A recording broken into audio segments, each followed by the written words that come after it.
another very important part of this press conference, whatever you'd like to call it.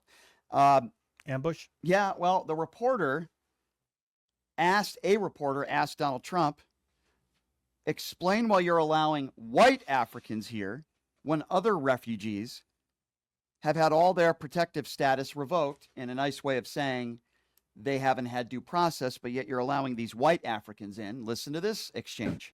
Any questions, please? Mr. President, you welcome white Afrikaner refugees here. Can you explain to Americans why it's appropriate to welcome white Afrikaners here when other refugees like Afghans, Venezuelans, Haitians have all had their protected status revoked?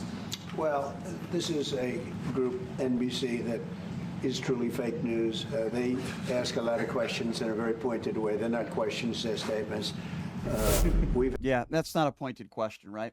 That's not a fair question at all. We have a bunch of African refugees that are 100% white, and the Donald Trump administration treats them like royalty, but yet these refugees that are brown, they don't get any due process. Leonard, explain that to me.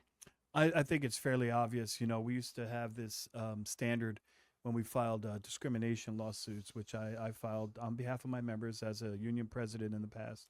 And when you start looking at the real reasons for doing things, in other words, it's not business. It has nothing to do with the fact that it's refugees. It has nothing to do with the fact that it's genocide. It has nothing to do with the fact that took away immigration status.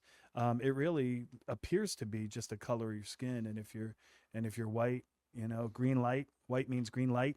And if you're black, it's really not going to happen.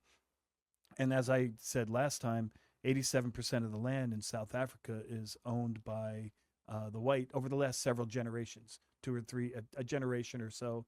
And the black community only owns about 4% of the private land. And so listen to this. The population of the white people, according to the internet, is 7%. And they own 87% or so of the land. I mean, doesn't that just scream, you know, I know apartheid had a lot to do with it, and I understand how that came about historically. Yeah. But the fact is they were trying to level the playing field. They're trying to make it fair. They're trying to say, you're not doing anything with the land. You need to let us have some interest in our own land.